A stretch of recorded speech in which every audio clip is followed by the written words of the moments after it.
Now, Shannon Gabriel and Kemar Roach took 4 wickets apiece as the West Indies enjoyed a much improved performance on day 1 of their second test against England at Headingley, ending on 19 for 1 in reply to England's 258 all-out.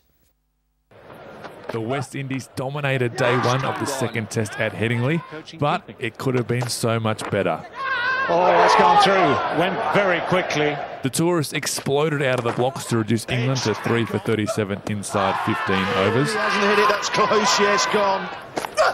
Oh, yes, inside edge, given.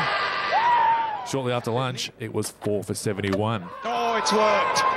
But the Windies will rue dropping skipper Joe Root on 8. Oh, no. And then all-rounder Ben Stokes on 9.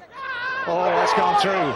Root went on to make 59 to equal A.B. de Villiers' record of 12 consecutive tests with a half-century. Well, that boundary takes Joe Root to 50. Stokes had more luck on 98 before reaching test match century number 6 from the next ball. A bit of luck, but another well-played century. Both set batsmen departed after reaching their milestones. What did that touch? He's walking. As Shannon Gabriel and Kemar Roach collected 4 wickets each, England all out for 258. So that's the last wicket. In reply, the Windies lost opener Kyron Powell to be 1 for 19 at stumps. No gap there, straight in the bucket hands of Alistair Cook.